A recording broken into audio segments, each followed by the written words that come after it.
picked up over 1,000 times. Clean up trash every second Saturday. Place concrete barriers at isolated areas. Opening of Trico, heavy-duty parts store. And conducted a study on small box rentals. Yeah. Number six, on the 6th day of spring. Let's say hunker down. Hunker down. Hunker down, y'all. Hunker down. Hunker down. Hunker down. Hunker down. Hunker down. Hunker down.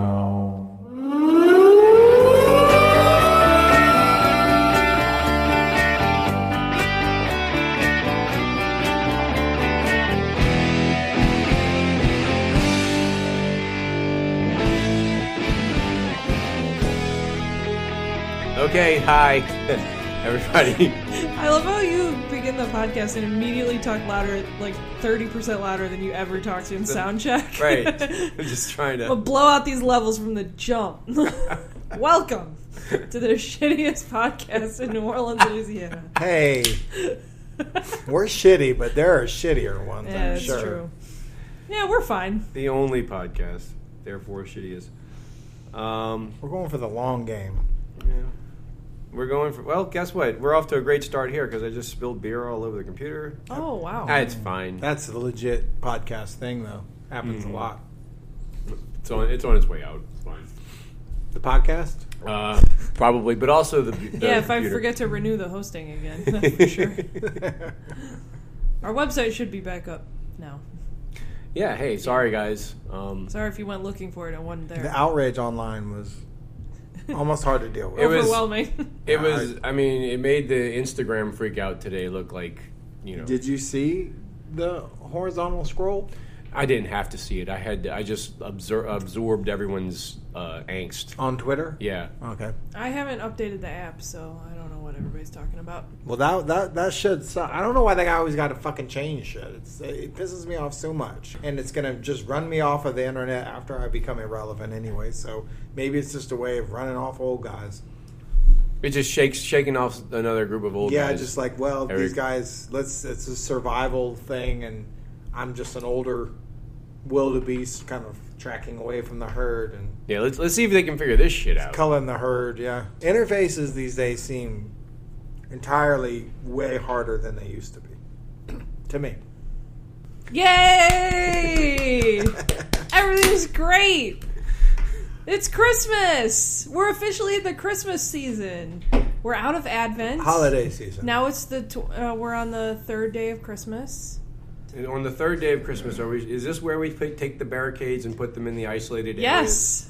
Or Place concrete barriers in isolated areas. Okay. I didn't do that today, so I must have messed up. But God, I can't get that song out of my head. I can't either. It's been stuck in my head for a while. It's the best thing that happened. Yeah, when the baby Jesus was born at the Trico Heavy Duty Parts and Store in District E. That's right. In the E. In the E. So you guys got to see that in person. I saw it in person. I saw because I went to the council meeting, so I was there. So what you know what we're talking about, right? I didn't have a chance to look at it. Okay. Oh. I know. Oh. I didn't have a chance to to comment on my cousin's baby picture. I didn't have a chance to personally call and thank my sister-in-law for the gifts. I didn't have a chance. You didn't have a chance. This holiday season's motto for me is like, I didn't have a chance. So you didn't even have a chance to actually hear the song, the Cyndi Nguyen. No, I saw, like you saw with the Instagram thing. Right. Reactions to it. Kind of how scientists discovered planets back in the day. You didn't really discover them. You just see the shit happening around them. You inferred their existence. Right. Through mathematics. You used context clues. Yes. And it was apparently pretty funny and everything.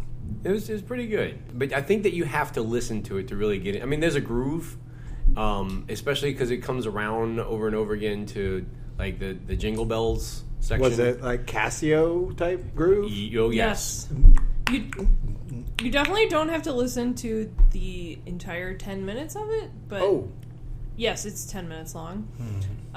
But I would say you want to listen to a few bars. Hit the first few bars. You should just have it on in the house and do other things. Okay. And I let kinda- it fill the atmosphere, and you can kind of get into the sense of it. That's how everything kind of happens in my life, anyways. Most things get watched like that. I bet if you put it on at the gallery, people would come in and be like, "Wow, what is this amazing song that you're playing?" Well, then a horrible I'm going to thing. buy all this art. No. See, the thing that happens the first time that you mentioned, that happens a lot. People come in and say, "Who is that?" Or they start these conversations with me, and then I go on with them, thinking that's the second part of what you said will happen, which then never does.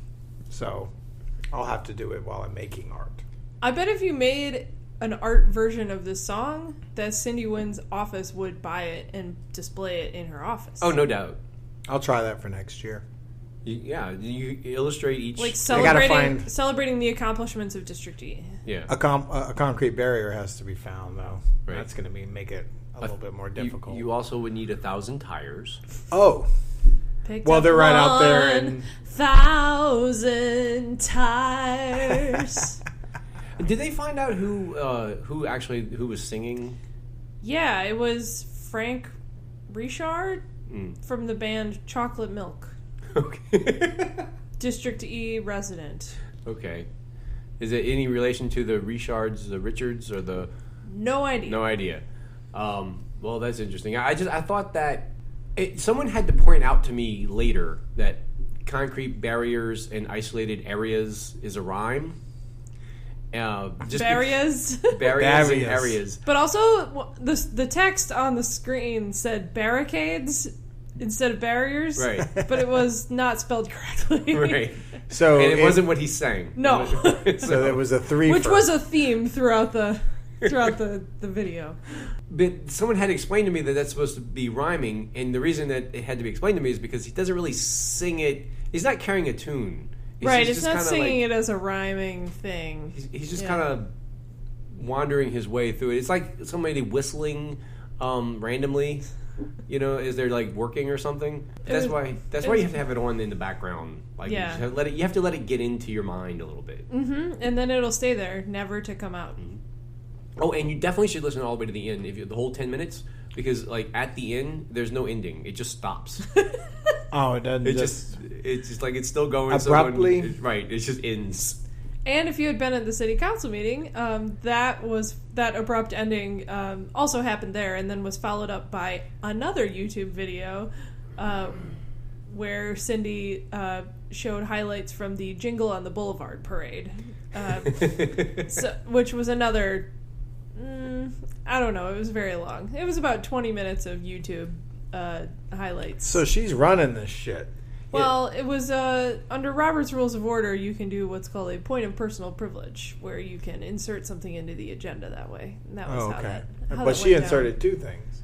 I think it was one big thing. Okay, she a loose connection, but a connection nevertheless. It was. It's the last meeting before Christmas. Let's talk about District E. It's a very Cyndi Christmas this year.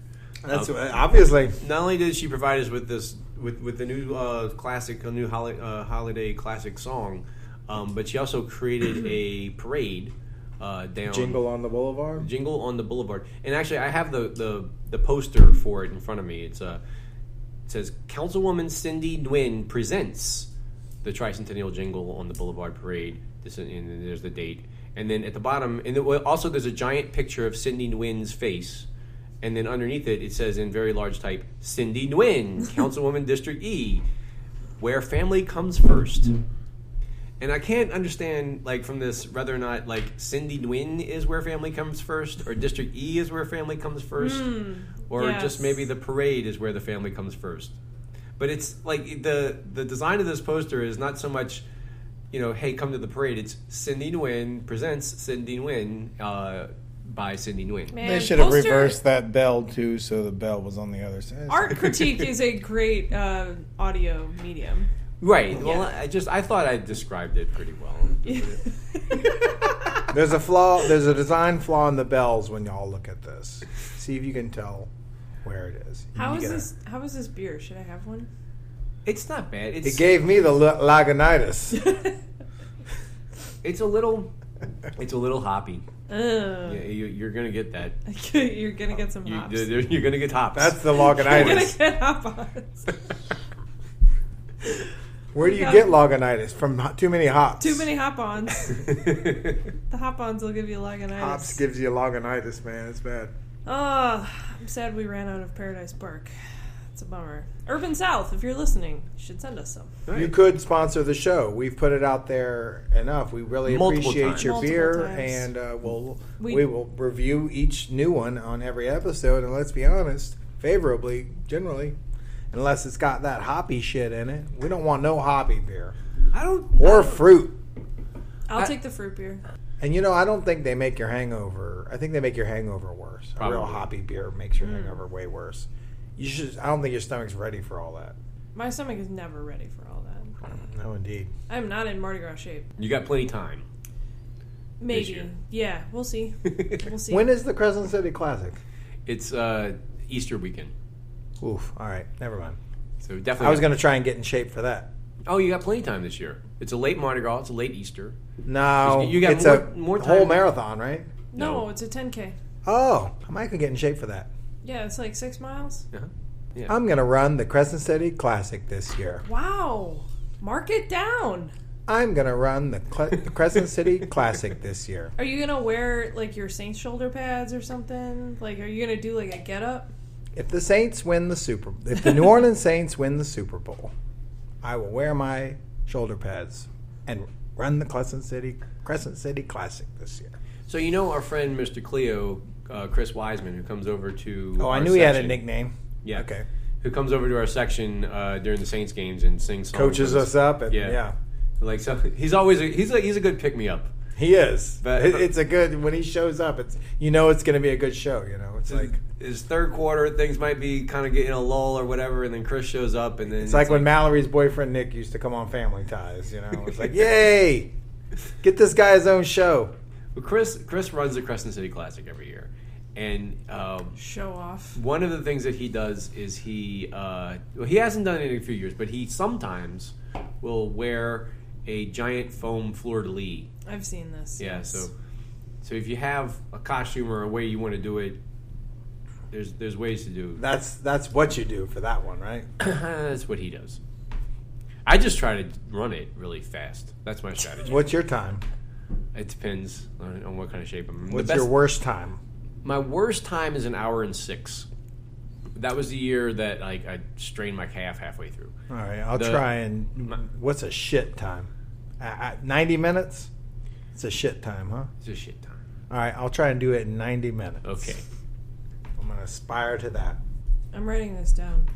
I'm going to start running. Allie's making notes. I need to get in cardiovascular shape. This is I also need to get in better shape, but I don't know that I'm going to commit to running a 10K. I've never even run a 5K. Give it to you. Turn 45. You need that kind of thing.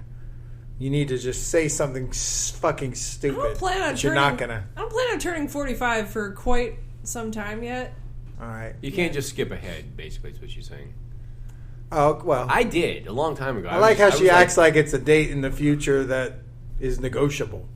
Hmm? Like I'm not planning on turning 45. I'm going to schedule turning 45 right around this year. Well, you were saying, you turn 45, and I'm like, whoa, I ain't doing that. Not I'm for saying a while. when a person turns 45, they have to say stupid shit to get them to make stupid boasts Okay. to get them to do something. My problem So I've is said it that right here on. I think a regimen of running would interfere with all of the birding that I want to do this spring. But you I can't don't do know. both of those at the same time. I guess. No, I can't because I stop too much. Oh yeah. No, actually, I can tell you that they don't mix at all. I used to run up by the lakefront when I lived in Gentilly, and there was a particular family of crows who would get very angry at me for running too near to their nesting area. Yeah, and so they mobbed the shit out of you? Oh yeah, they're aggressive. They're Yeah. assholes. They will just swoop down out of the sky and chase your ass down the block. Uh-huh. It's great for your time. Like you really make up a little bit there. But yeah, it's horrifying. And they recognize human faces. They remember and shit. faces. Oh, they're assholes. Yeah. Yeah, I'm like, ugh, birds. I mean, Hey man, she's right here. I know, bruh.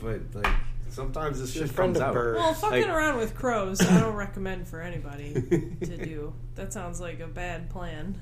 I mean, I was out in an abandoned-ish part of New Orleans East yesterday birding, and there were a couple different flocks of probably 100 plus grackles, and those are loud, gross.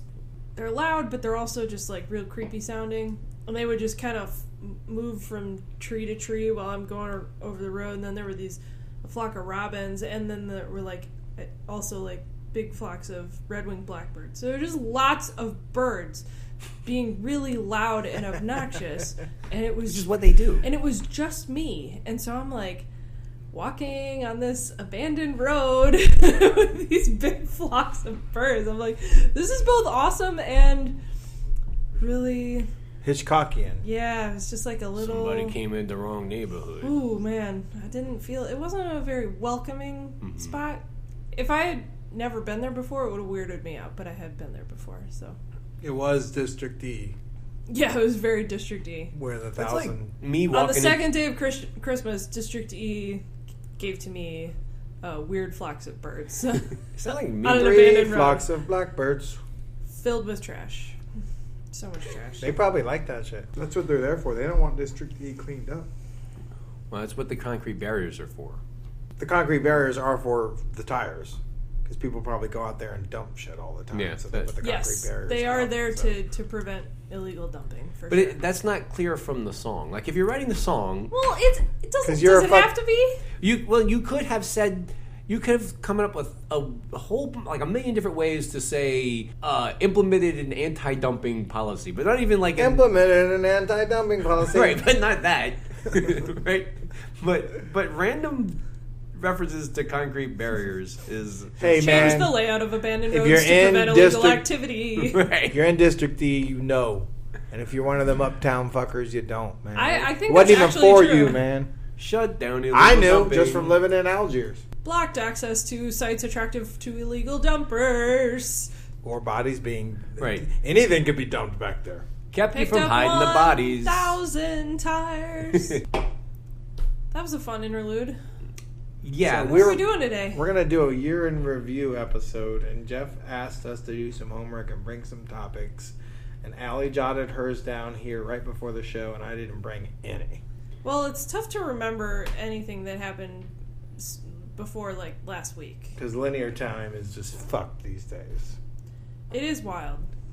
Everybody's brain is broken now. We all have the brain worms in one way or another. I think it's called lagunitas. Lagunitas. Yeah, the brain worms. is actually the scientific term for brain worms. Yeah. Lagunitas, right. Too much hops. Did you drink some water out of a stream without filtering it first? And that's how you got it? I think so, yeah. The Mississippi River. It's sewage and water board. Well, it was unboiled water during a outage. Hey, I know this is off topic, but nope. Do y'all boil your water when that shit happens over here? Do y'all do it? Because you got to think 80% of the people drink a glass of water or do something before they learn about it Like happening. if it was super dangerous, they would have fucking ice cream Yeah. trucks going around announcing it and shit. My right? strategy is the following. We have the Brita pitcher full, so we won't add any new water to that. We got an electric kettle over there, so if we want to make tea or something, we just boil the water in there. And then we have this 5-gallon container down there, and it's for camping, but we just keep it full all the time. And then if we have a boil water, we just use water out of there. This is all after you know there's a boiled water. Right. So there's got to be a huge chunk of people who just don't even check the Totally. boiled water. Absolutely. And they all drink the water. Yes. So the water can't be super dangerous. You can't get lagunitas from it. Well, I mean, so the limited number of experiments we've run on the population. No, there's not been so a limited far. number. Tons of people drink that shit. Who knows? So far, everyone's been pretty lucky. Or we all think have it's brain a- worms, I which think is, I it's think, a where we way- started.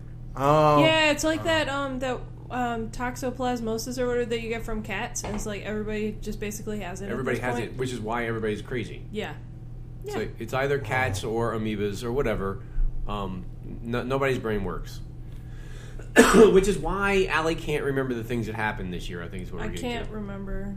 I had to go look through all my Twitter likes to figure out, because I still use Twitter likes as kind of a rudimentary bookmarking service of things that were either extraordinarily funny or when a celebrity replied to me and I wanted them to know that I read their reply, or very extremely funny things that happen. So it's like it's a useful column for you, or the likes, right? As opposed to the rest of us, where it's just like, I ate, buddy. Yeah, that's how I use it. I'm super liberal with mine. No wonder Allie doesn't like our stuff. I always just thought she just didn't like our stuff. But she does, just not to the point where she wants to, if she needs. She needs to read it once and then she's done with it. You have to be a celebrity, apparently. Oh, right. Yeah. They get that. Right. Okay. That's I wonder happened what like qualifies. one time. Who was it? I think it was Chris Hayes. Who is that? From MSNBC. Oh, I don't know him. I wouldn't call that a celebrity. I would. Well, I got replied to by Michael Rooker. That motherfucker's a celebrity. He's in the Marvel Universe. I have no idea who that is. Oh, you know him. He was Yondu in Guardians of the Galaxy. I don't. Merle from Walking Dead. Rowdy Burns from Days of Thunder. Got nothing. Masterson from Tombstone. I've seen Tombstone so many times. I have no idea who that is. Okay, well, here's what happens to him. He starts his movie generally as a horrible person. Then he redeems himself, and then he dies. That's his general character arc for all of his characters. You'll know him if you see him. He's one of those guys. Yeah, he talks like this. So we have more post-show research for Allie to do. I don't know if she's written this one down. She was taking notes earlier.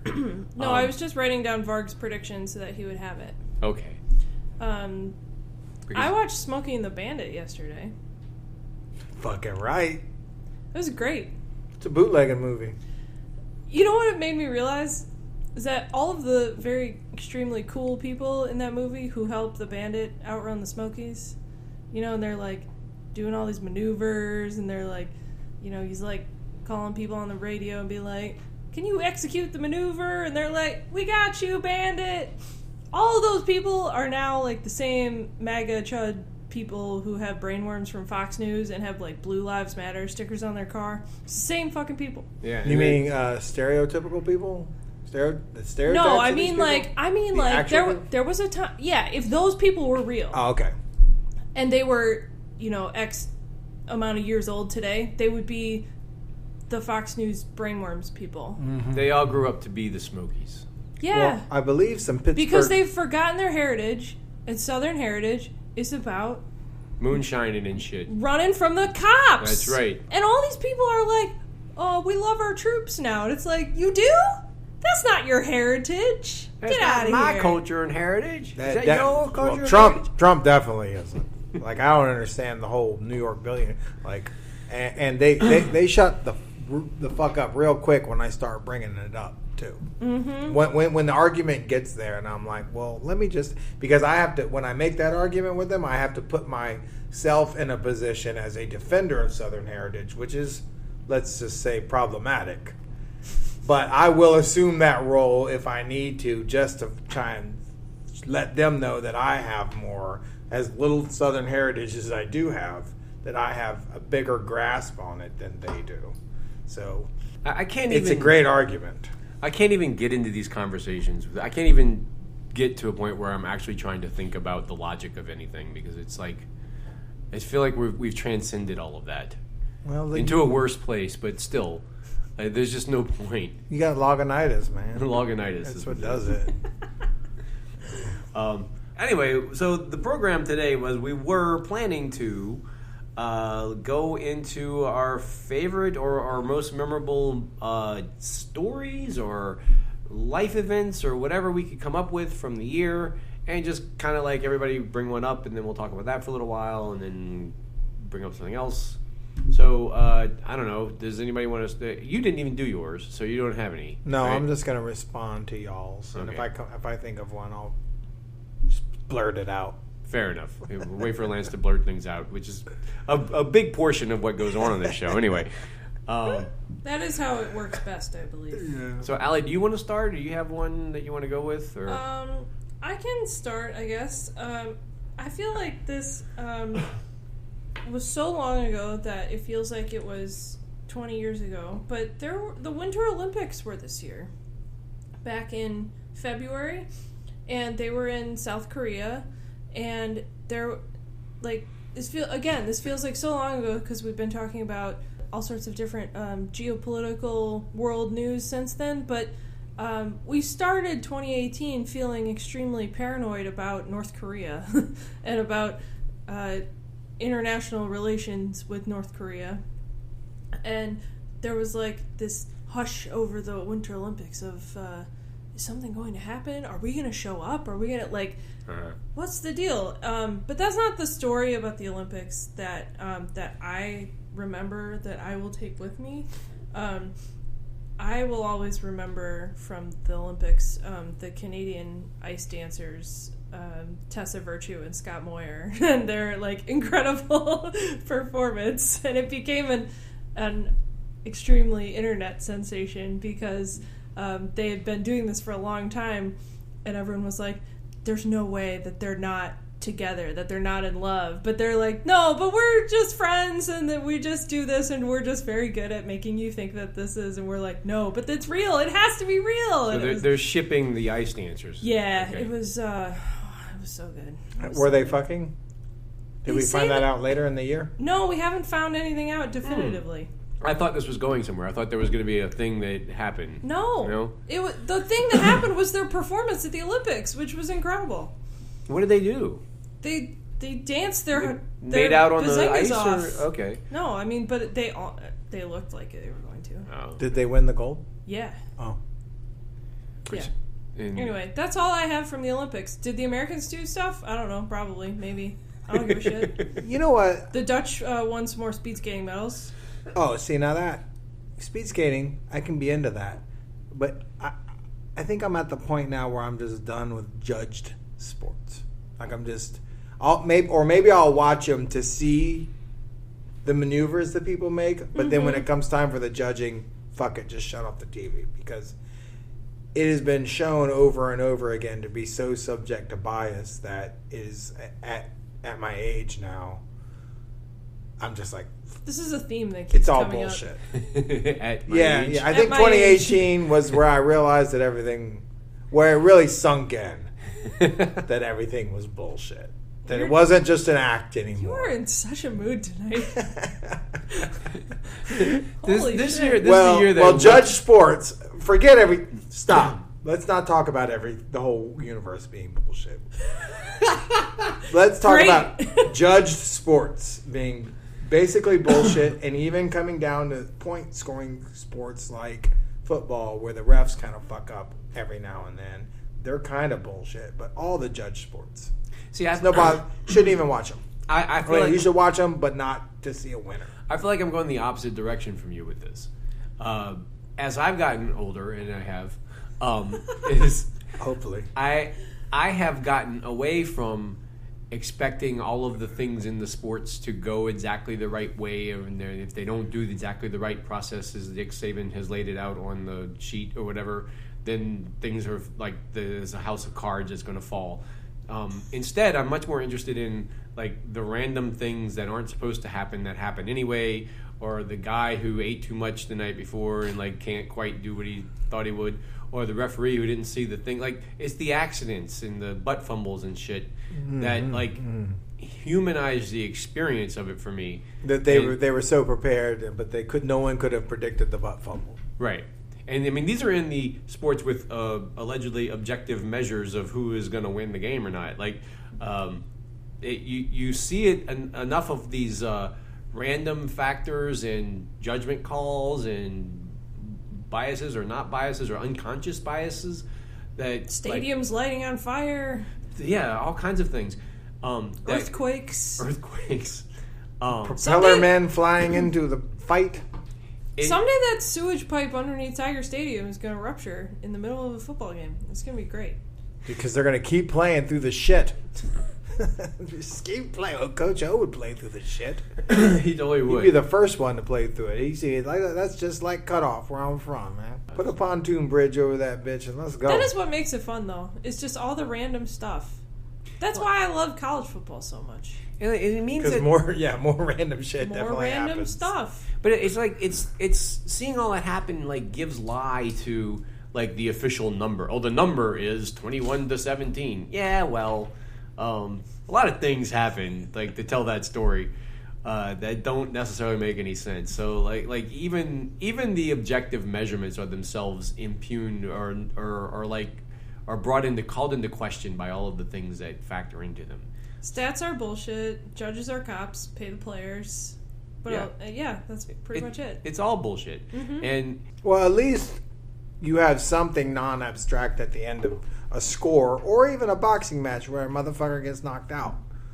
Like I don't want Maybe. boxers, you know. I watched that one boxing match, the famous one a few years ago. It was like Pacquiao versus Mayweather. Yeah, that was boring. Yeah, nothing happened. yeah, and then they all have to like convert the thing, the Punch unquantifiable thing into made up statistics where they all write down like, oh, I gave this guy some points in this round for I don't know. And they're always They were like, this person won. I'm like, how?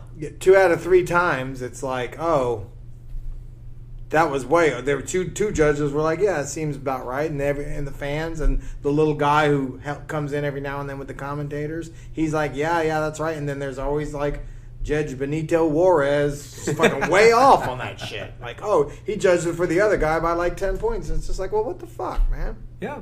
So, Yeah, I mean, that's why it's always great when a boxer, and I feel bad for him. I don't want him to get lagunitas or anything, but when they get knocked the fuck out, and it's just like, well, there's no fucking...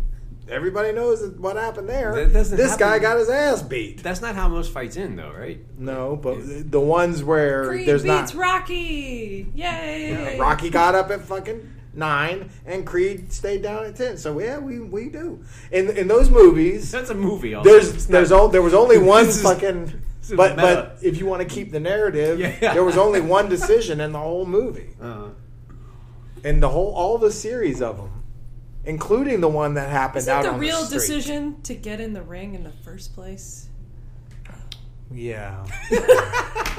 Or to get on the balance beam or all that stuff. So Wow. it's just better to watch them do it, and then when the judges come on and be like, who fucking cares?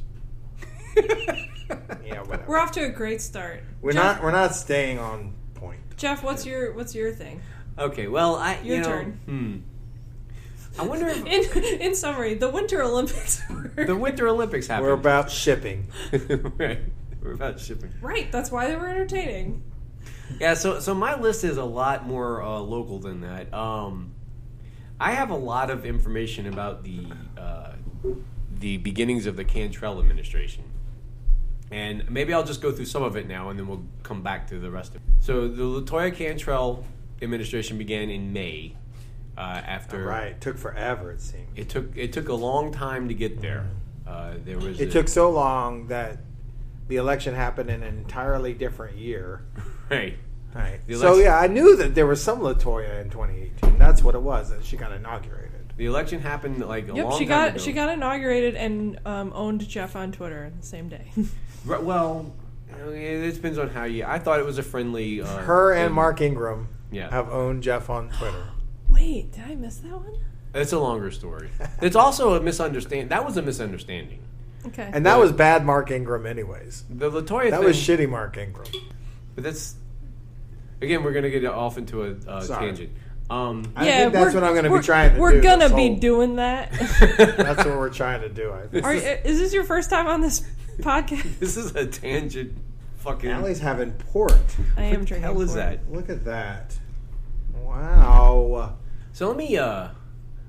Let's do. This is the lighter side of the Cantrell administration. I go to the heavy stuff later, and we'll start with this. This is on May 7th, LaToya was inaugurated after a long wait. The sun was out. All the new city council members dressed in their finest. I think Jared Brosette wore a seersucker suit. I don't remember. Somebody was really fancy. Easter had come and gone at this point? It was May 7, so Okay. yeah. But anyway, then there was a second line, and then there was the inaugural ball at Mardi Gras World, and the party was hit by a barge. And it's not a metaphor. It's not. It was the SS metaphor. And could the Hunger Downcast listeners please get to us about whether we ever found out who the barge captain was? Okay. Because there was some dispute before the show about that. Yeah, we didn't do enough research. We don't remember exactly what happened there. Then other stuff happened. Then they created that City of Yes logo. The one that had mountains in it? The one that put mountains in the city.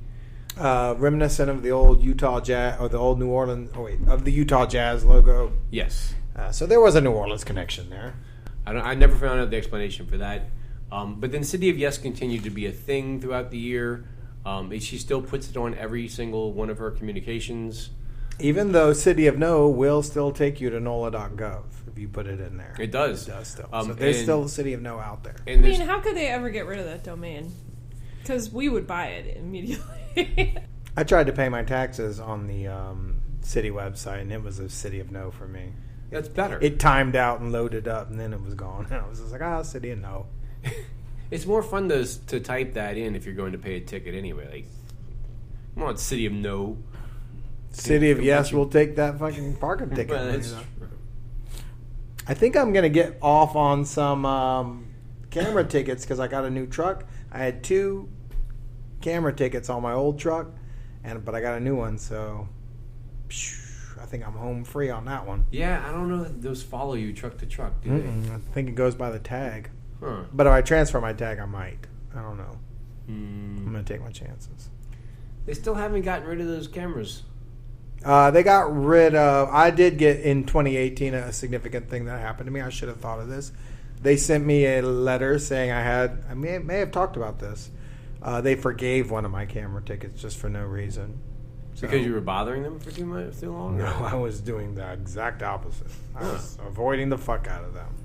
They just were like, hey, that shit, forget about it. You Netflix and chilled your way to getting out of a ticket. They kept the one on Landry in Algiers, but the one on Esplanade, that fucking gauntlet that you run on Esplanade, or at least you used to have to, they took that one off. Because between 2 and 4 on Esplanade, you just can't go.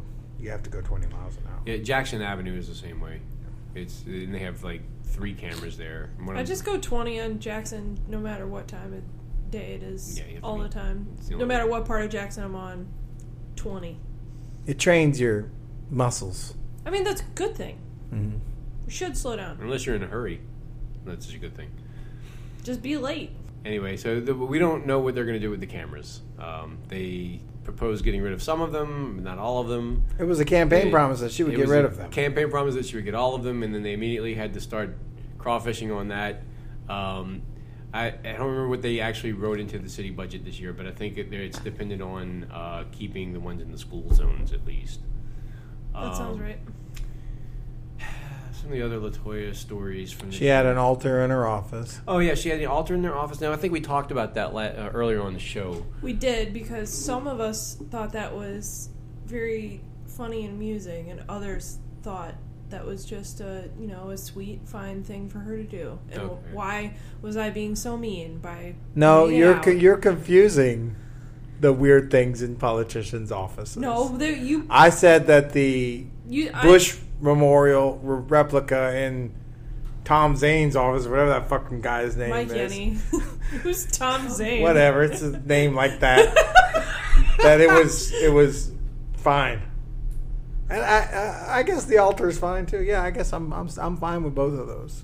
It's her fucking office. Let her do what she's got to do. I think it's actually preferable to... The Yenny thing is worse. You just like stomping on my bits, that's all. I do think it's an improvement on Mitch Landrieu's binders full of murders. He had binders full of murders? He had binders full... He had, like, red binders on his shelf that whenever he was interviewed by, like, especially national media would come in, he would go, oh, yeah, come look, I got these binders. And these are all of the murders that happened this year. And they're, like, pictures of, like, the the people who were murdered, and I think about these murder victims all the time. These are my, He's the guy. He can make a stop. Well, he kind of did because murders were down this year, so he made a difference. He was gone. He's been gone for since May. Well, it probably takes a while for the policies to take effect. The midnight basketball or whatever to take effect. It might have very little to do with who the mayor is what I'm thinking. Oh well, but yeah, probably. But and the other fun LaToya story is she opened a meditation room in City Hall. See, so is that all right?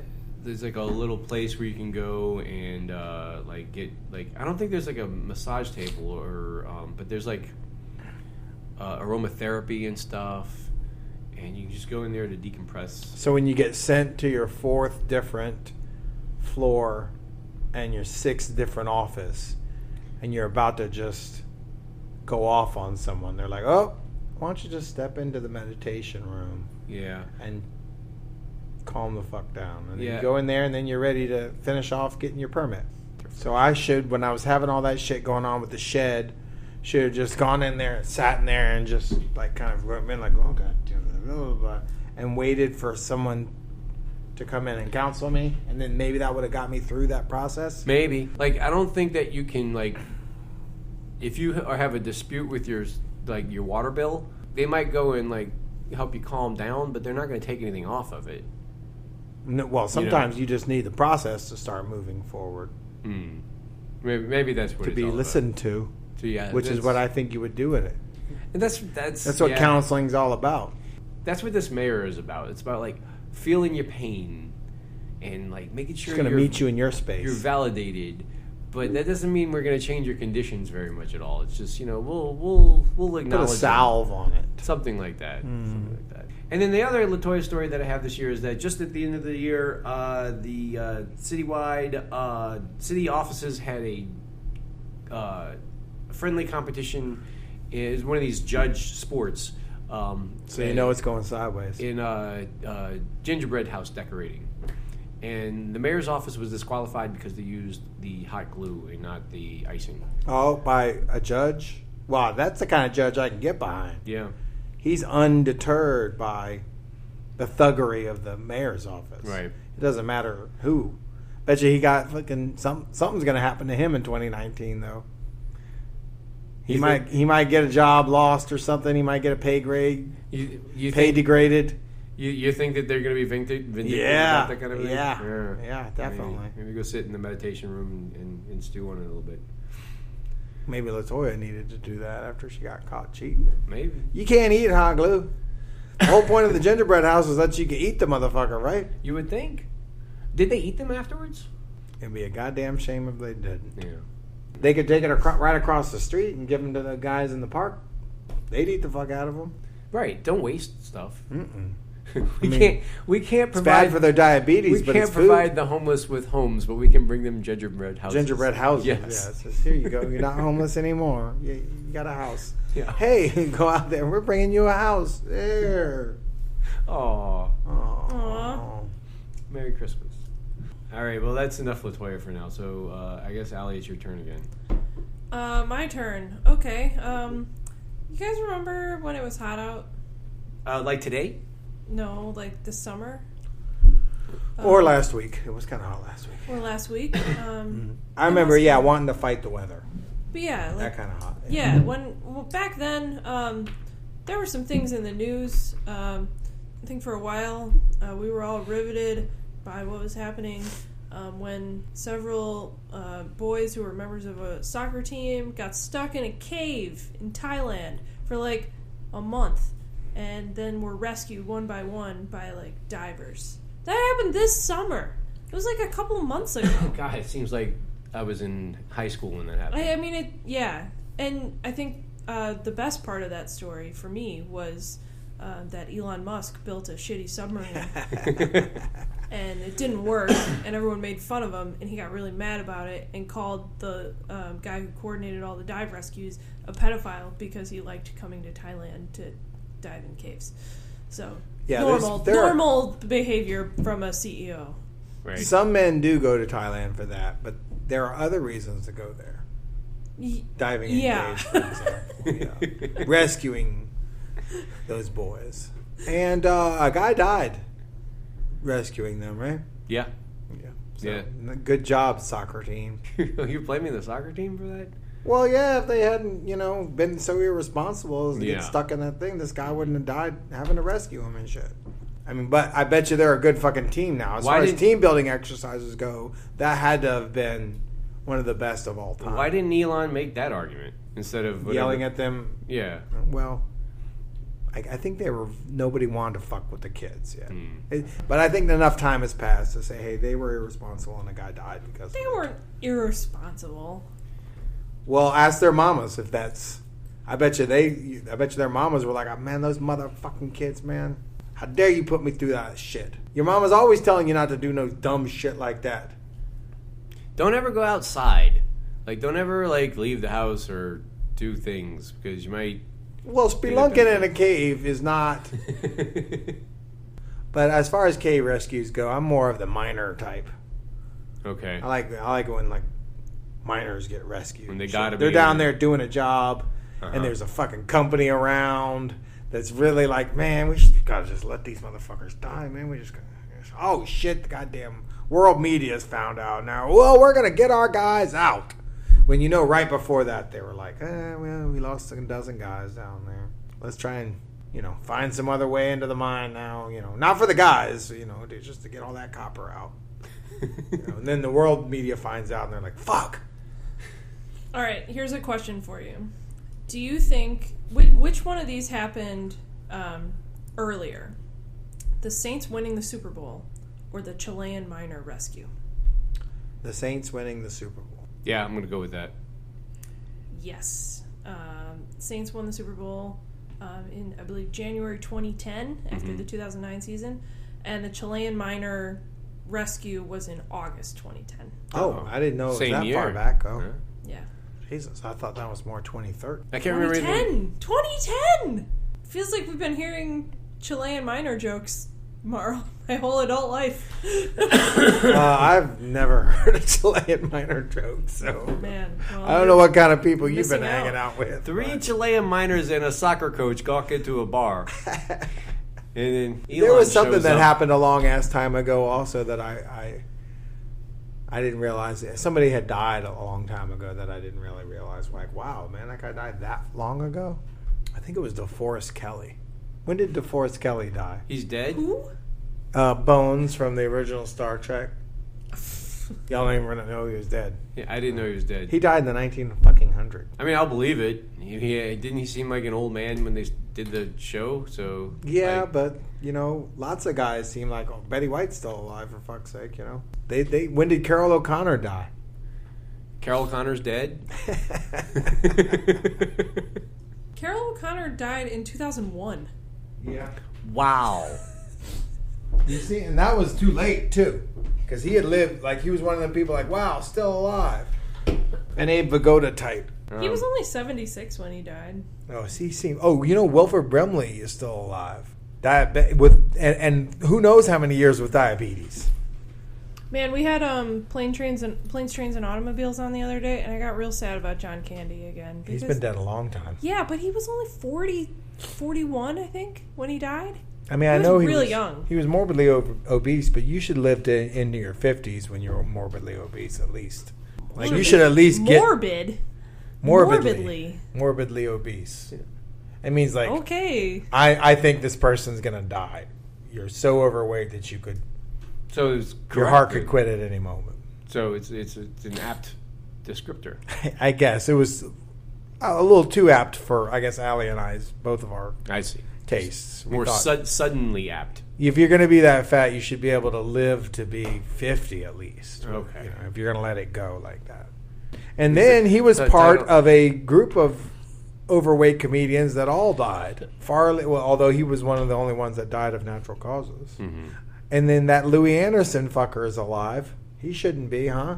He was as overweight as John Candy, far less talented, yet here we have a fucking Louis Anderson but no John Candy. Fuck that. See, I just this is the part of my brain that knows who's alive and who's dead just doesn't. Yeah, work you're not anymore. very good at it. I don't really know anymore. So, where are we in this? Barney Miller. Is he alive or dead? Do another one. We're at the part where Varg blurts things out. Oh. Where I try and say something like heartfelt, and Varg's like, "Hey, it was morbidly obese. Well, Should have known better. I didn't say that. Did some drugs. Who knows what happened?" I was shocked that he died too, and I'm sad about it too. But I'm just sad because I knew he was gonna fucking die.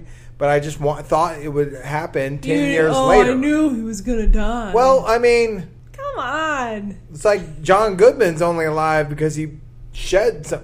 John Goodman is alive, Jeff. He's only alive because he shed a bunch of weight, you know? Man, why is anybody alive? Who the fuck knows? Bill Clinton is alive because he shed a lot of weight. Is he alive? Have you seen him lately? Yeah, he's kind of. There's something wrong with him. He's not. Henry Kissinger is alive. And David Bowie is dead. That's all bullshit. Mm-hmm. Henry Kissinger's alive, Jeff. Sort of. The most evil people live the longest. Dick Cheney. He's alive. Well, I mean, with a fucking monkey heart. It's more a machine than a man. Yeah, you're right. That was the Star Wars reference that we haven't really. I think we've missed a couple of those in the last episode. We used to do those every time. We really need to get back on track with this. So what was I planning to do here? Need to get back on track. So we had the goofy LaToya stories. Let me do one bad LaToya story, and then I'll do a good LaToya story later. One bad LaToya story I picked out is one of the first things that happened to her right after she became mayor was she attempted to appoint Warren Riley as her director of Homeland Security. Warren Riley. What did he do again? So is he alive or dead? Oh, he's very much alive. We got a live one. He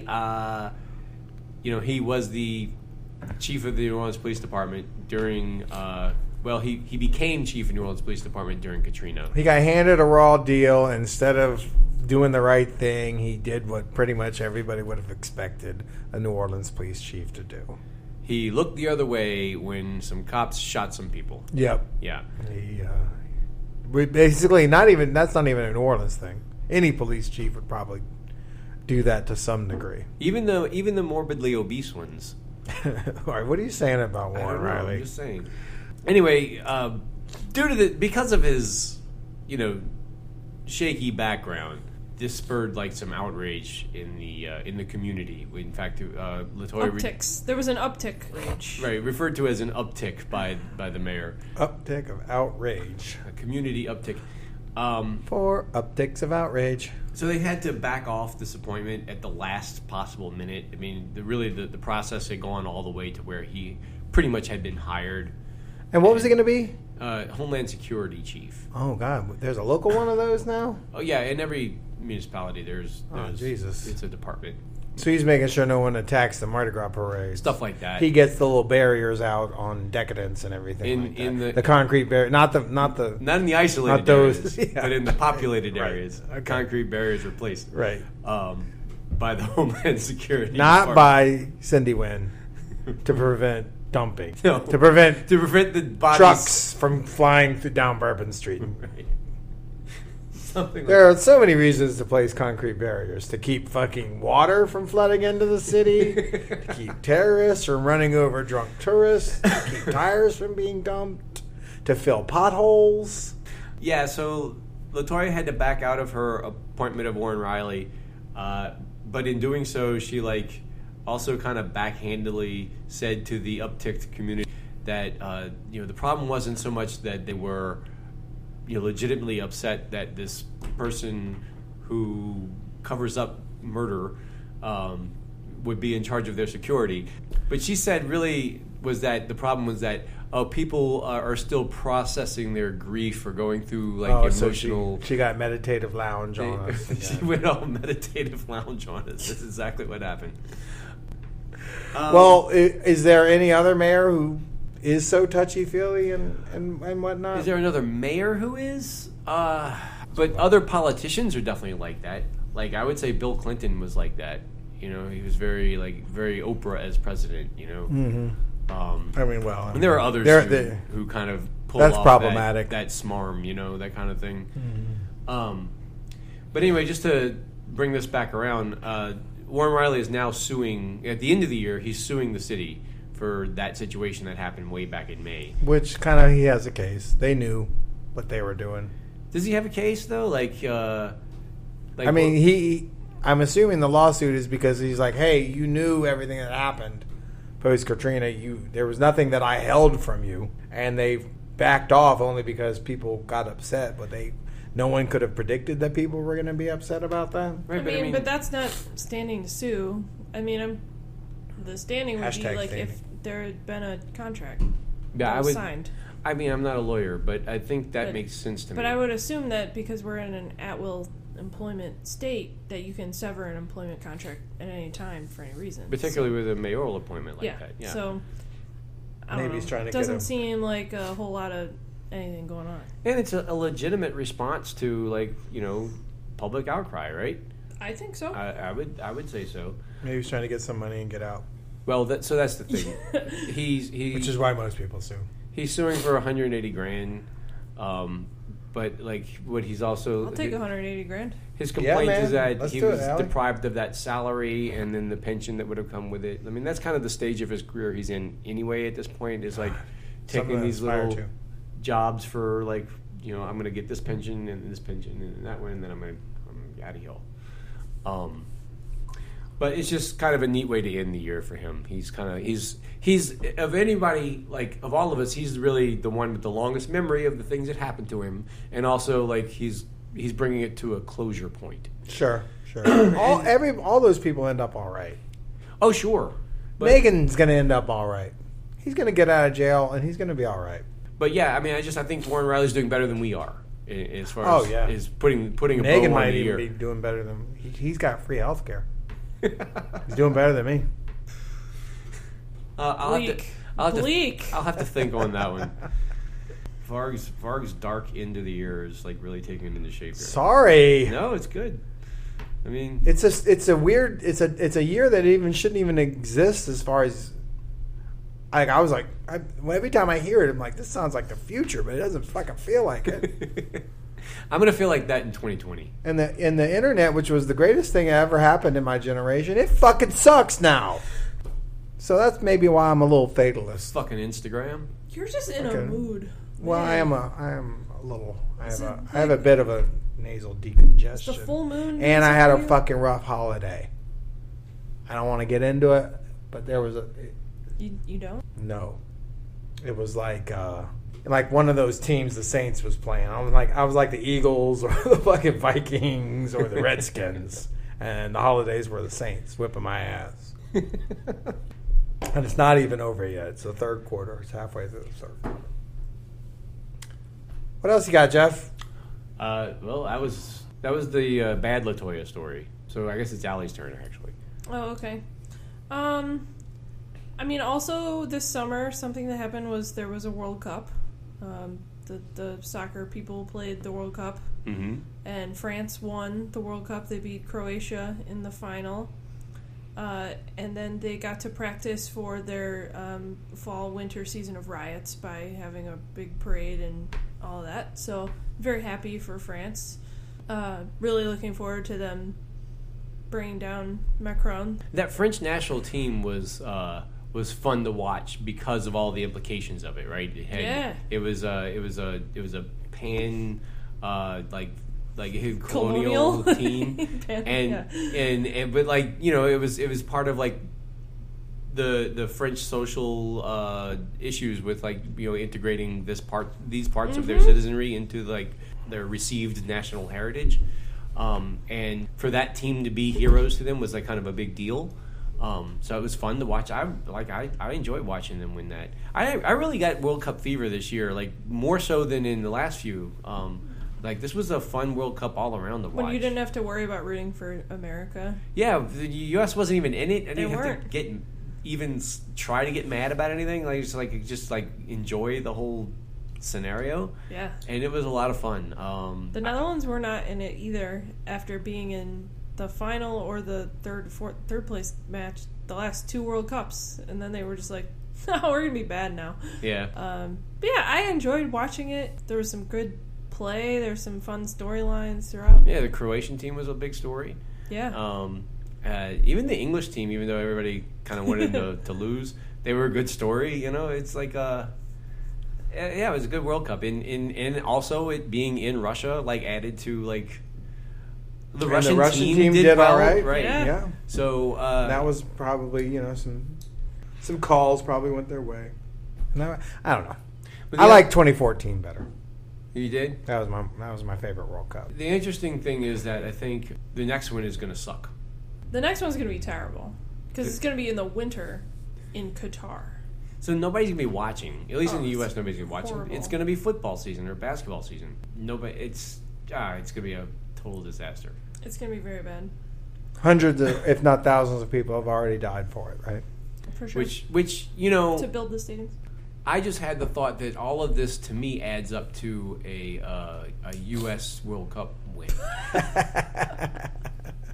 It would be that one. It was just all the shittiest. Still trying to get people to would be, hey, you want to stay up for another 8 hours after the Saints game and watch the U.S. men's soccer team play Nairobi?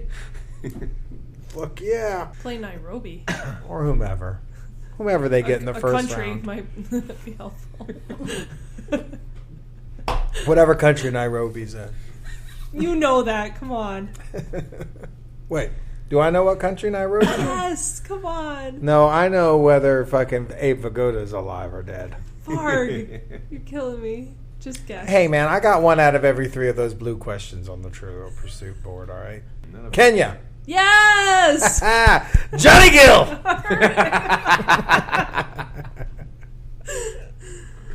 Oh, God. All right. You want to do another one? Yeah, all right. So let's just finish out the LaToya stories here. All right. And then I have one final one when you're done. Okay. So there was bad LaToya and there's good LaToya, too. There's the LaToya Cantrell who has taken on the New Orleans tourism cabal. Yeah, she sure has. She really has. I'm proud of her. She's gone after the hotel motel tax revenue, and she said specifically, give LaToya her money. That's right. This comes up in the context of trying to fund sewage and water board, for which there is no money, and it's like the most dire freaking thing that you can think of infrastructure-wise. It's not great. Right. It's not great. So LaToya says, "Hey, why don't we get the money from these assholes who have all the money piled up that everyone's been complaining about for years and years, and no one in city government has ever thought to listen to these complaints before." Until their counterproposal was, I know what it is. We'll raise the hotel motel tax, and we'll give you a little part of it, but not really enough to do anything with. But that's us kind of putting a little, skin in the game, I guess, to use the term. To which LaToya said, no, that's not good enough. And that was probably the most impressive part to me, was that they offered their shitty little compromise. And she was like, fuck you. Right.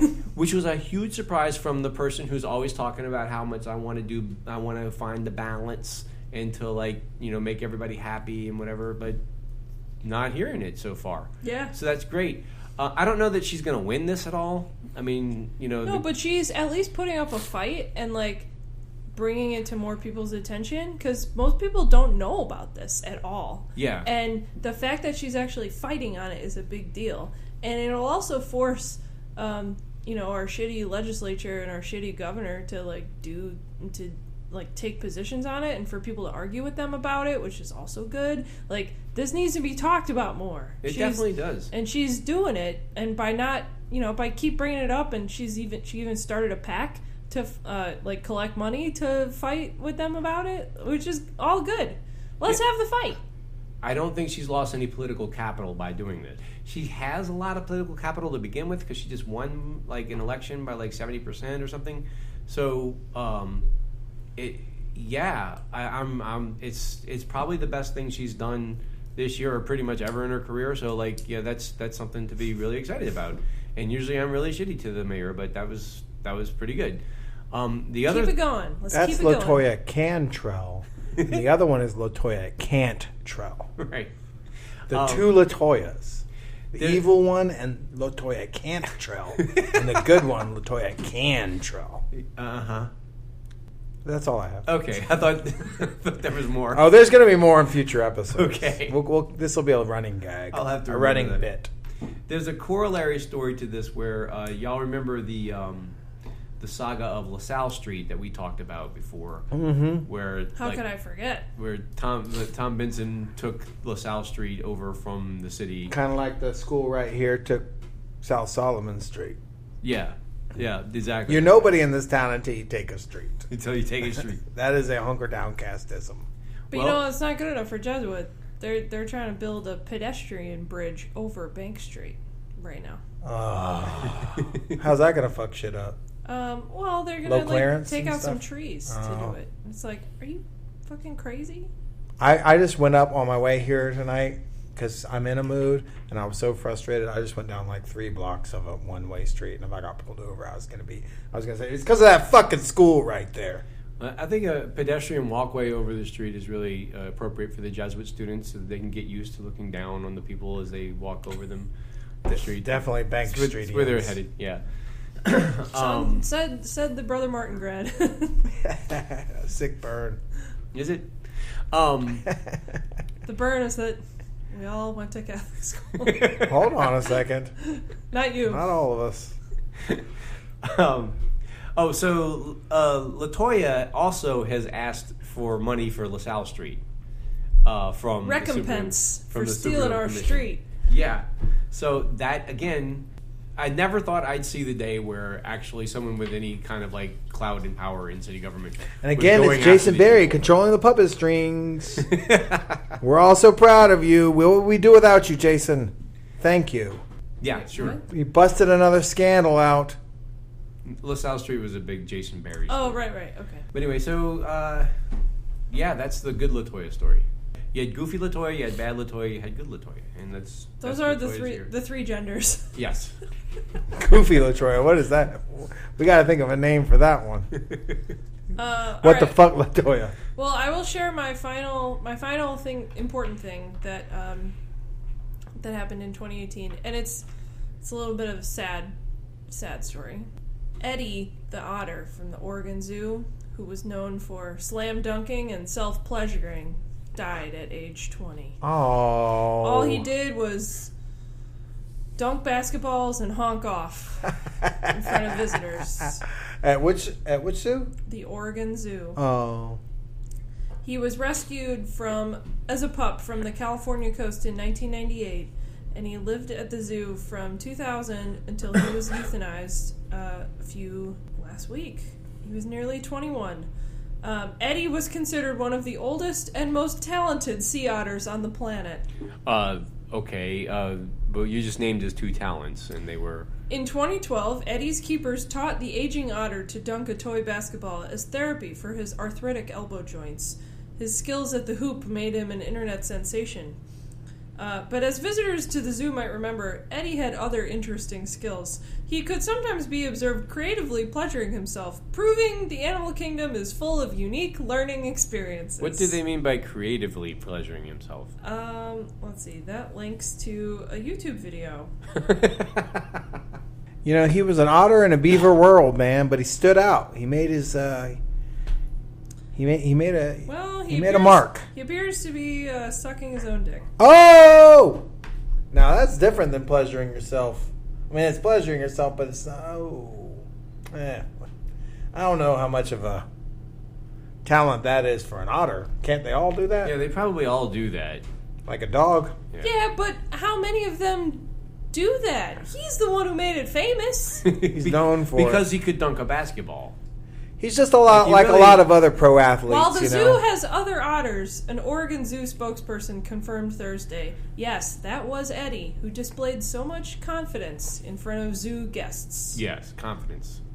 Well, it's like any other athlete, you know. You get out there, you start fucking becoming a star, and then you just think you can fucking just do whatever, you know, and then you end up being a fucking prevert and groping a fucking Uber driver or Stealing crab legs or something. This is supposed to be a funny story. You're not supposed to turn it into like a sad commentary about how fucked up life is. Well, the funny commentary about how fucked up life is, depending on which way you look at it. You are just the worst sometimes. No, I'm telling you, the fucking universe is absurd, and that shit is fucking. You gotta just laugh at it.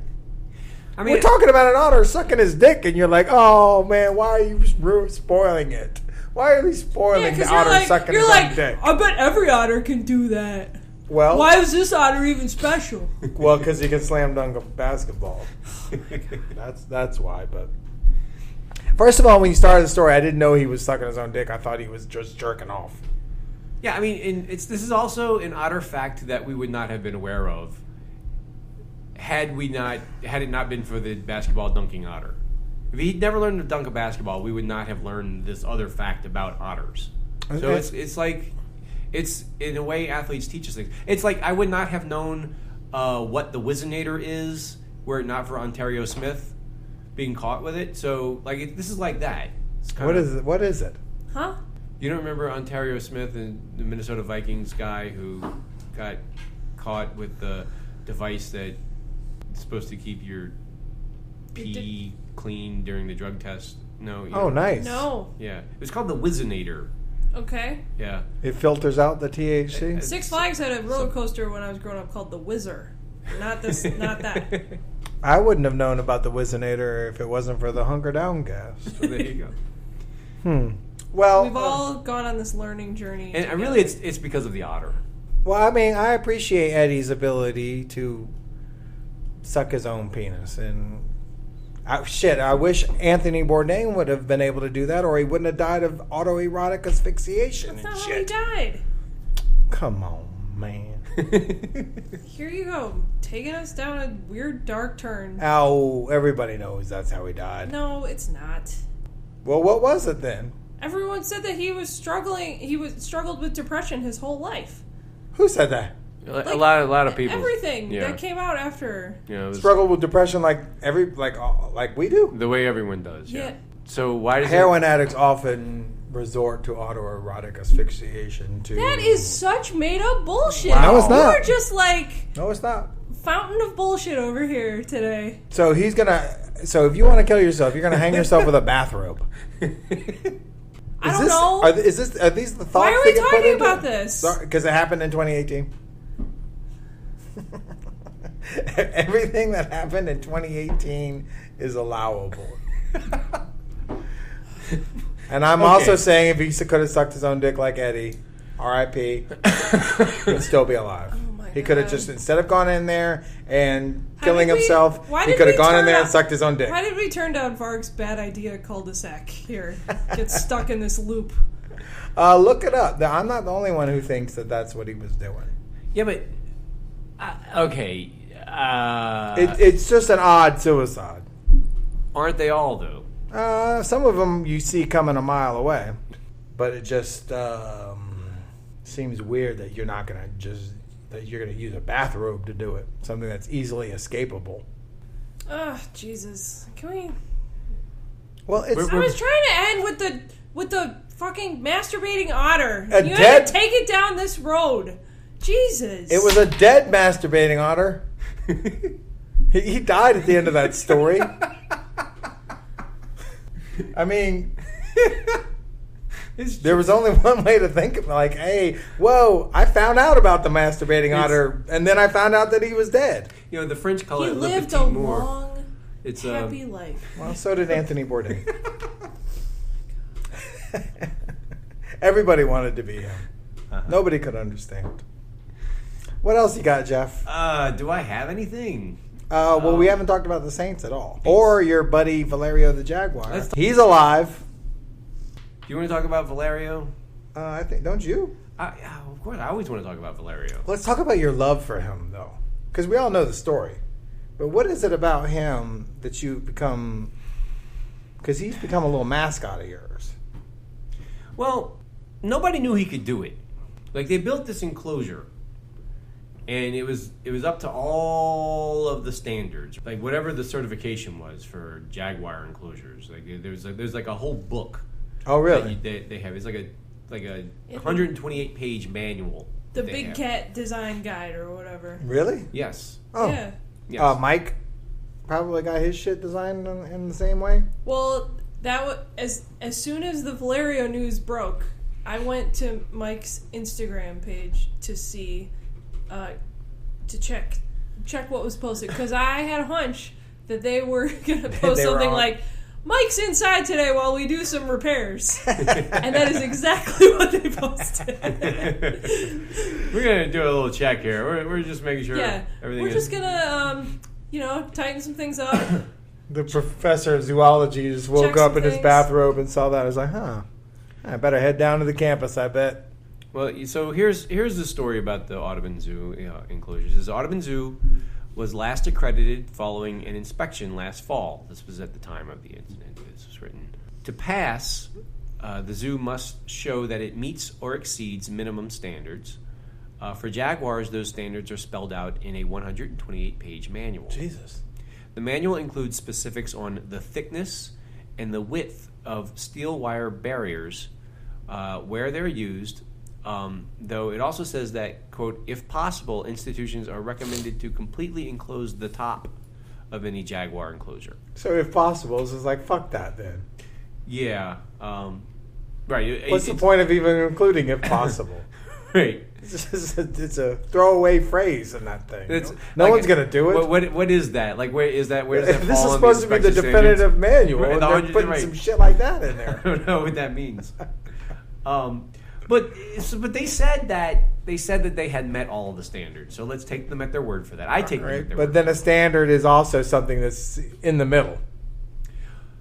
It's not something, over and above. It's the standard. It was certified. All right. It was. I mean, I choose to believe that their plan was solid. It was certified, but the Jaguar. He had different. He was an elite athlete. He was a special person. He's Valerio. And there are things about Jaguars that people don't understand. Pound for pound, Jaguars have the strongest bite force of any cat in the world. Pound for pound. This is a Jaguar fact. Really? Yes. So even though a tiger has more, he's also he's much more heavier and whatnot. According to the manual, the Jaguar manual, it says a major risk to jaguars is the failure to use suitable materials to contain the animals.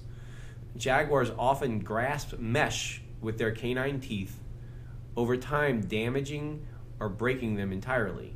So single-strand wire mesh types like chain link or welded wire can be compromised by animals biting and pulling them apart. Because of this, it's recommended that for the cage, that they use woven steel cable. So that's what the Audubon... That's what they used. Okay. So even though it wasn't a standard, it was a recommendation, and then they went ahead and did that. Yes. Did they do the roof enclosure? That was, what was the phrase? Preferably by... It was recommended that they do. Recommended Yeah. that? Did they do that? I think so. I mean, it depends on what they mean by that, right? Like, if you go and look at the cage, which I have, the wires on the top are the same as the ones on the side. It is, from what I understand, he bit through the top part of it. So he jumped up there and chewed through. Yeah. And then, but why do you love it so much? If you go and look at the cage, which I have. Because this is what I'm really trying to get at, is Jeff's ongoing still. When did this happen? Over the summer? Fascination. This happened with it. on the weekend of July 14th, Bastille Day, and July 15th, which is also a significant date. So you have got him as a proletariat busting out of the role that he is a caged animal, literally, and in this role that he was supposed to just do it. You just stay in there. You're gonna live your life and be this entertaining person, and you like him because his narrative is that he escaped that shit and flew for the first time. And it wasn't expected of him, and nobody knew that it was possible. The name Valerio is derived from a Latin root which means strong, healthy, or worthy. Well, what about the other animals, on this though? day, Valerio was all of those things. But he didn't go up against his oppressors. He just went against his fellow oppressed beings. So this wasn't a Jurassic Park situation. So here's the tragedy, right? He did this amazing thing. The whole system is designed. Not only is the system designed like according to the 128-page manual that they. Is that a real number, or you just approximating? 128-page manual. Yes, it's real. You found it. Yes. Okay. That doesn't mean jack shit. It's 128 pages of fucking bullshit. That's another thing that Valerio did. He made some academic paper have to be rewritten. He was better than it. He was better than that, yeah. They did not know that he was better than it, but he was. Somebody wrote that as just like. So it's not just the woven steel cable that holds that Jaguar in there. It's also like the whole system, right? It's Audubon. You know, it's there for our amusement, kind of. But we can get off on a whole other issue about the morality of zoos in particular. But we all know they're pieces of shit. Let's just focus instead on the six-figure salary of Ron Foreman, who operates this nonprofit. High six figures. High six figures, right? It's like he makes like $700,000 or $800,000 a year, depending on how they define it. But yeah, that's right. And he gets all kinds of other money from other ways, I'm sure. Also he just gets to be Ron Foreman, which in New Orleans is like, oh, he's this person who like goes to all the parties and does all the things and has all the money and blah, blah. Weird looking though. He'll all never no party's gonna save him from being weird looking. He's not getting any better. No, he's So, and also, but anyway, all this money he makes is subsidized. He is weird looking. It's subsidized by public money. It's we pay a millage that goes into that, but also like they charge admission to it, and they aren't like it's not like a lot of people who work for Audubon are doing all that great. It's all like this like top heavy management structure. And it's like part of the New Orleans club of like charitable nonprofits where they all just kind of like share the same bags of money. This is all done on the backs of captive animals like Valerio, and him being the apex predator. It was his job to escape and. Well, what I like to think is that free. Is that there was just this innate resistance in him that it's just completely pure. Like he didn't understand it. He didn't have any training or information. He doesn't know millage. He doesn't know any of this shit. He just knows something is wrong. He needs to get out of this cage, and against all odds, just through force of will and through just not taking it anymore, he just busts his ass out of there. He had the eye of the tiger, except he was it was the eye of the jaguar. Sure. Can I read this sentence from these? 2 sentences from Ron Foreman's official bio on the Audubon Nature Institute website. Yeah. Ron Foreman began his tenure with Audubon Park and Zoological Garden in 1972 as City Hall liaison. Fine. Pretty sweet gig. Next sentence. Arriving at Audubon in 1977, he continued with the transformation of Audubon Zoo from an urban ghetto to the urban Eden we see today. Oh. That is freighted with some fucking shit. Much. I mean, what is Within an urban that Eden? one little sentence. Wow. The urban ghetto of Audubon Park. I'll just take an Eden. I don't need an urban Eden. That doesn't sound cool to me. I just need a straight Eden. The regular kind, the one out in the country or the wilderness. Well, instead you've got this false Eden. You've got this prison designed to look like a paradise. It's like it's the Disney World of nature, but in fact everything in there is captive and is held for the amusement of the paying customer, but really for the betterment of this upper class.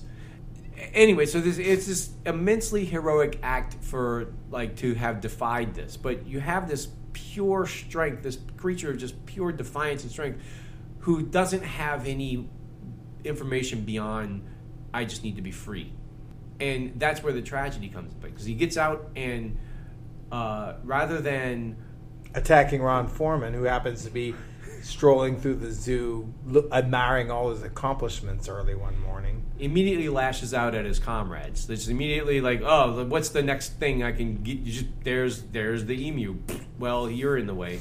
Well, instead of finding instead of having any sense of solidarity with his his fellow oppressed beings, because they're kept in this segregated. So now we're getting a little bit macro. Yeah, and we're seeing how middle and underclass people in America are being kept down, and instead of just attacking the fucking bourgeois, they just attack each other over and over again. And it just becomes those other animals. They were in the wrong place at the wrong time, and he didn't even kill them to eat them. He just killed them because they were there, and he was angry, and it was just an instinct, and it was just a thing that he did. So it's not even it wasn't even necessary. It was just tragic, and then adding another weird layer to it was that apparently it was a slow day at the infographics department at the Times-Picayune because they felt as though people couldn't truly grasp the tragedy. So okay, you're talking about the graphic they created. This was created by The Advocate. It was a good graphic. It was a pretty good graphic. Was it? I mean, I didn't need it. I was like, okay, fine.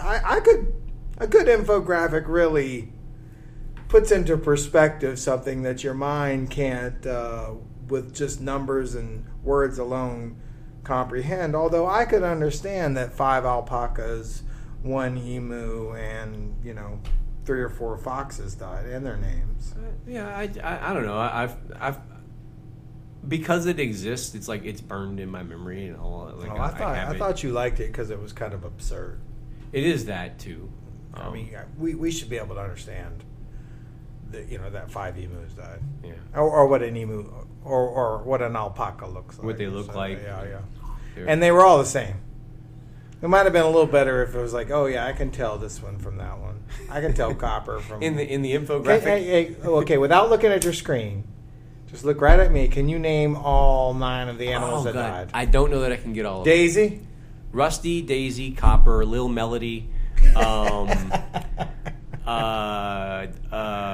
Jesus, Johnny Gill, right?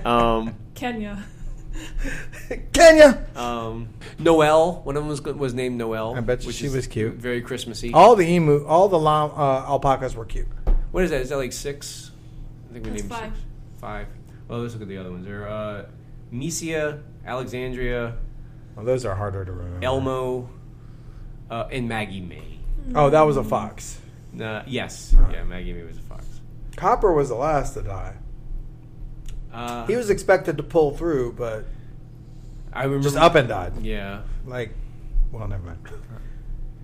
Yeah, it's sad. I mean, I feel terrible for those animals.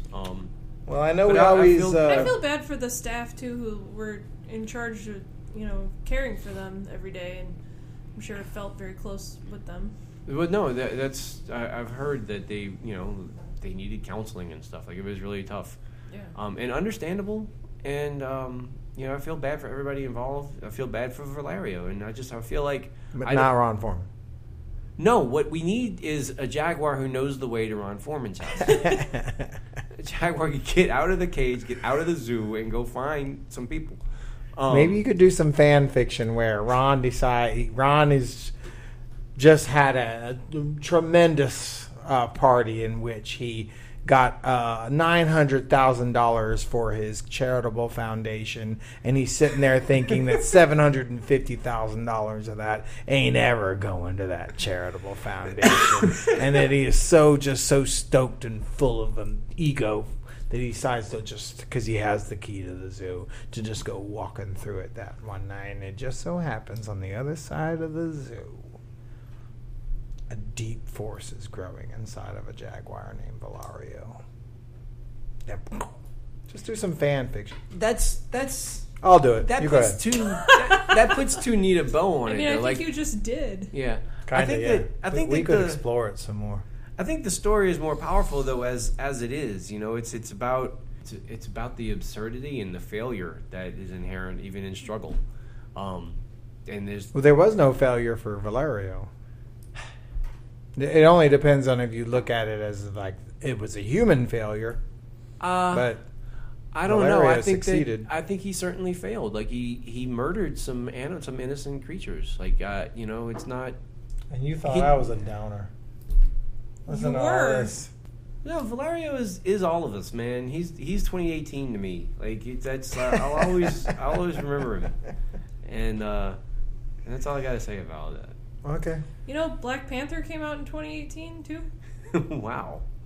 Yeah. It's already been on and off of Netflix since then. Oh, it's not on there anymore? Oh, maybe it still is. You know the problem with those Marvel movies for me is I'm always less like, why are these superheroes fucking up this dude's pretty awesome fucking plan? Every time. Oh, Killmonger was right. Yeah, I was like, Absolutely. Oh, this guy is about to fucking totally kick ass. He's about to have his Valerio moment. And Black Panther comes in there and just fucks it all up. That And guy Thanos too. wasn't necessarily right, that character.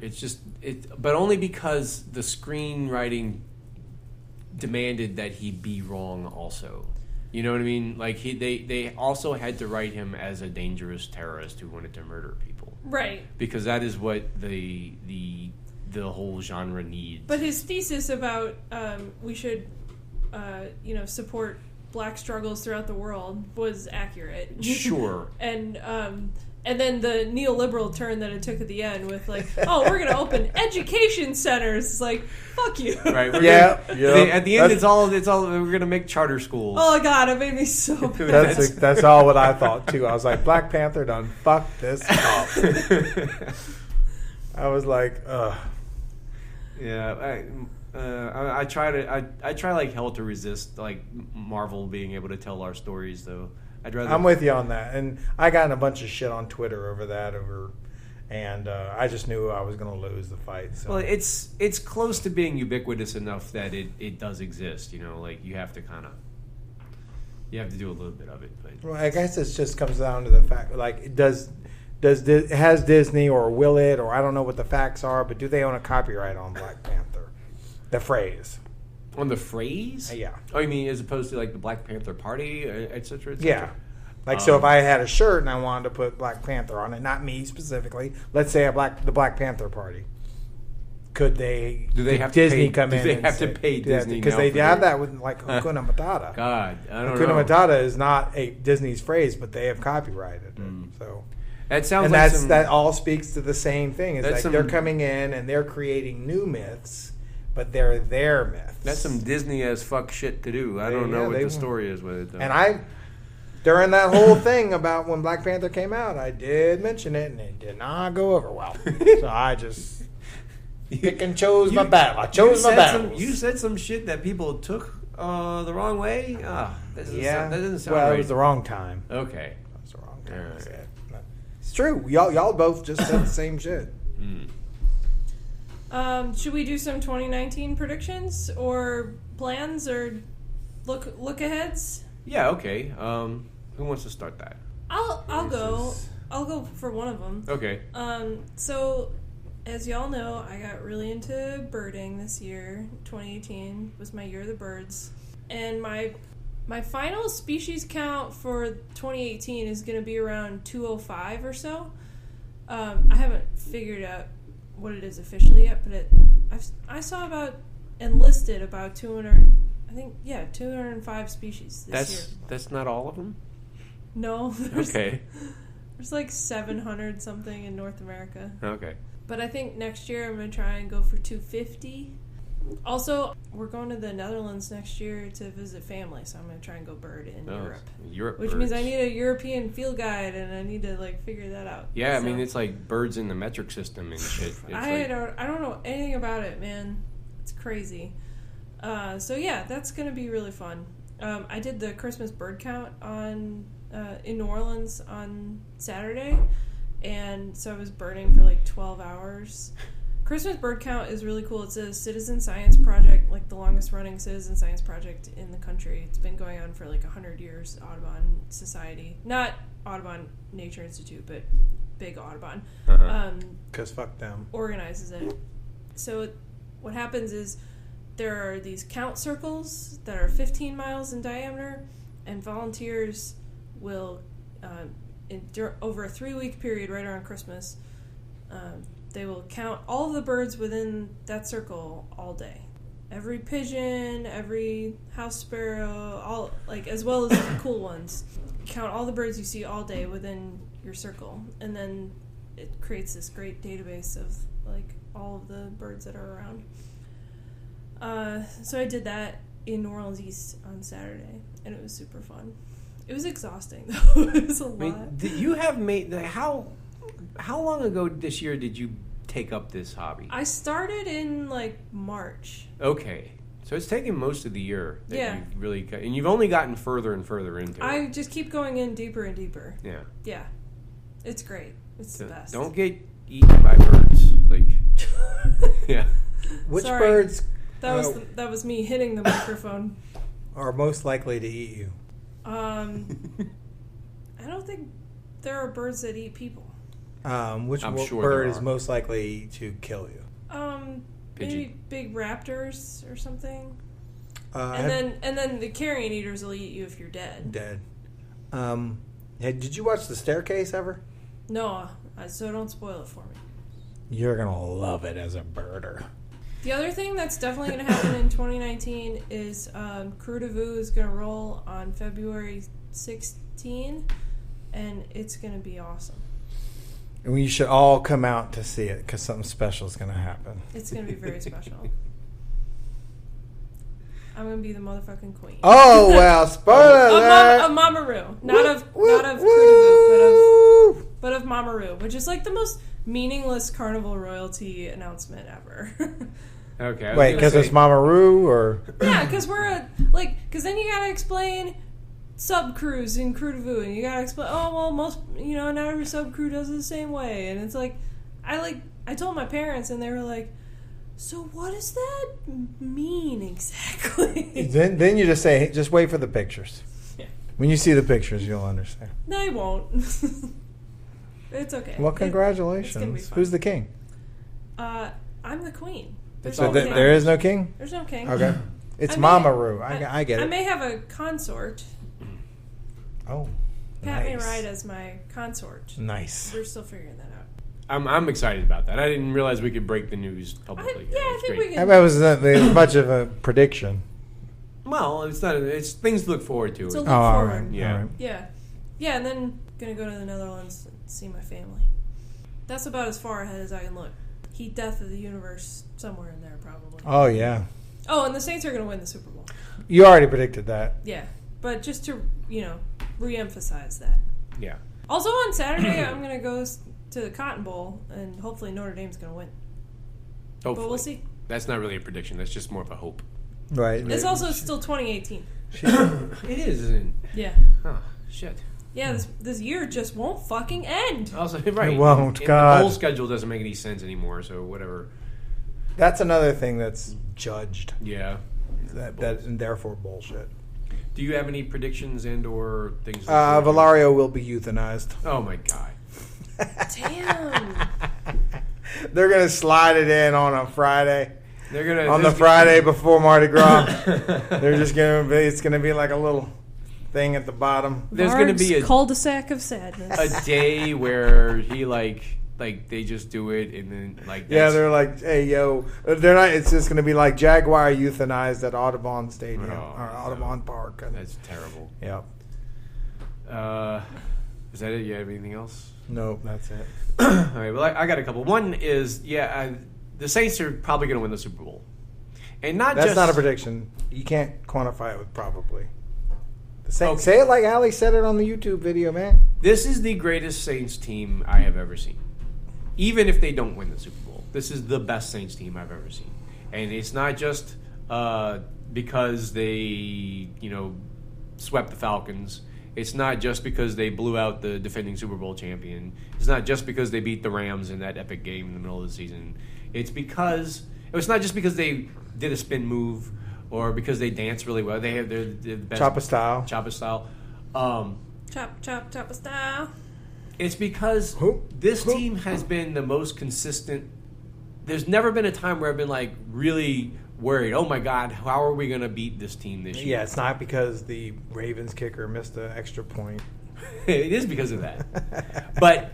But also that whole game, like the Saints went to Baltimore, a team they'd never beaten before ever, or at least Drew Brees and Sean Payton had never beaten them, and the Ravens had the number one defense in the league, and they played this knockdown, bruising, like mouth punching game, and they held their own the whole game, and they deserved to win it. Like it's not like they deserved to lose the game. They needed a thing happened at the end, and they lost. Yeah, but you can also say that about the game in Minnesota. They played a game much like that in Minnesota. Even the game in New York was like that.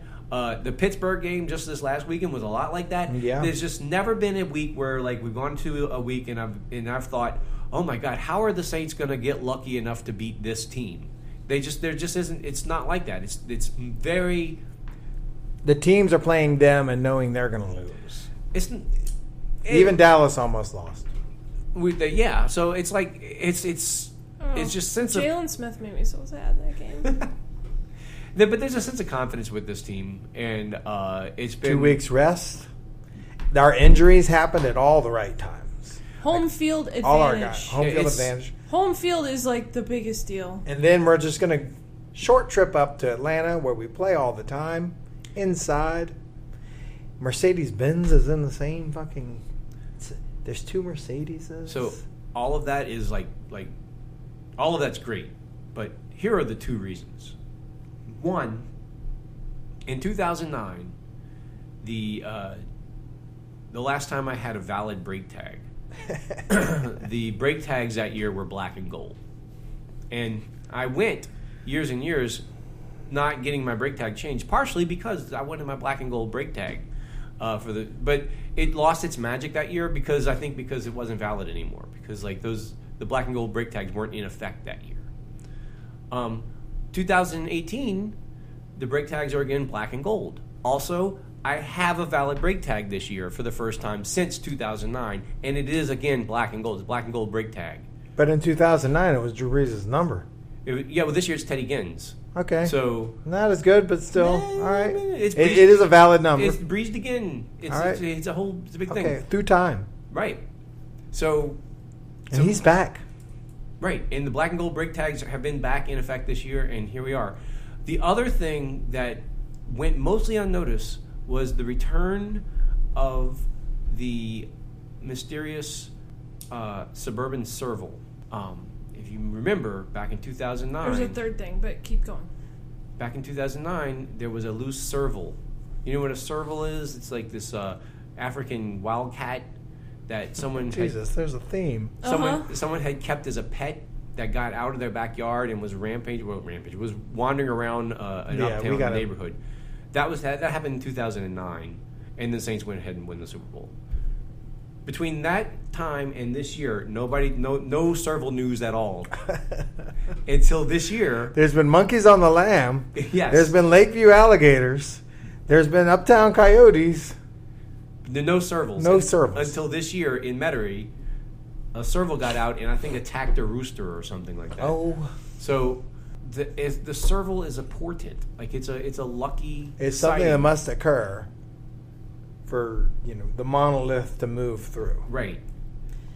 But I think there's a third thing.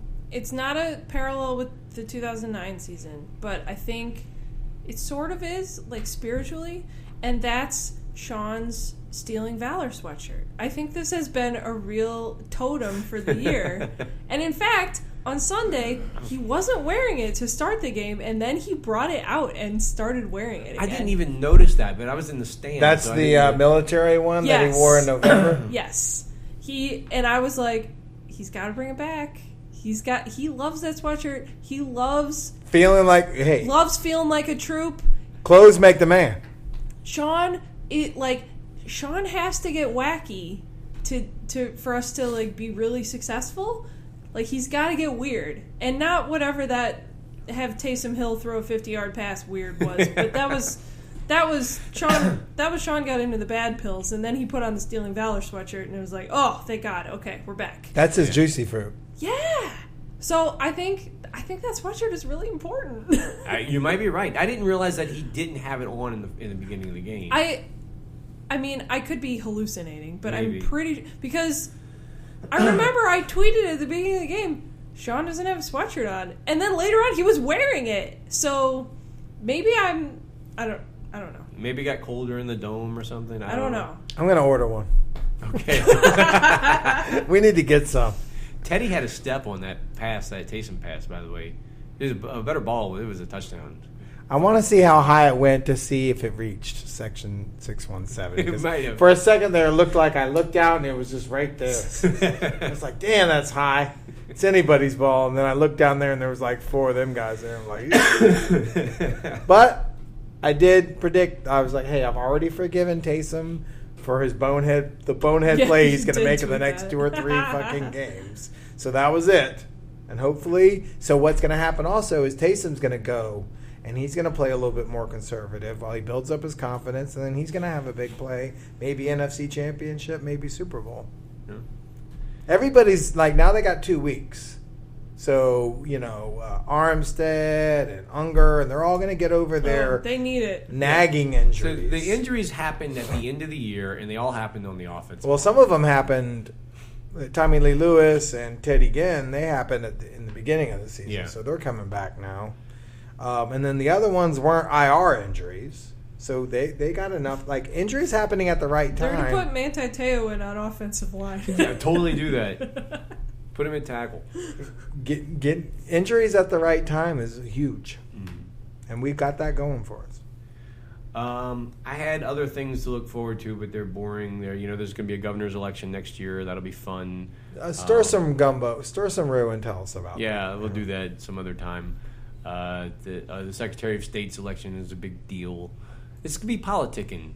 I've decided that I'm not talking about the Democratic primary at all until after the Super Bowl is over with. And that is the rule I'm trying to stick to very hard, except that every day something stupid happens. So many stupid things. Yeah, we're going to fuck this up. Man, There was an episode in which I predicted that. But that's my New Year's resolution is I'm going to go till after the Super Bowl before we start talking about the fucking Democratic primary. We don't got this. All right. I mean, the Republicans, we're not talking about it. Never mind. No. And yeah, I think that should do it, right? Anybody else have? Yeah, we're not. This is a very special episode, so we're not doing any of our normal stuff. No, none of that stuff. So Yeah, I mean, I'll how play this long out. is this? Oh, we're at 2 hours. Okay. There, Yeah, I think that's plenty of time. All right, so we'll get Cyndi Nguyen or somebody to play us out. And, I don't think you pronounce the N. It's just win. Win. I think so too. Who? Yeah. What? Just Why? win. Win. Win. Yeah. Good night, everybody. Okay, bye. Happy New Year. Yay. Yeah. Number 12, on the 12th day of Christmas, this big East gives to thee. Pop-up shopping and jingle on the boulevard parade. Dixie beer coming to thee. Return of Universal Circus. Ribbon cutting of Frenzy Street ice cream. Weekly Facebook Live with Cyndi Nguyen. Host monthly coffee and conversation meetings. Clean cash basins in the district.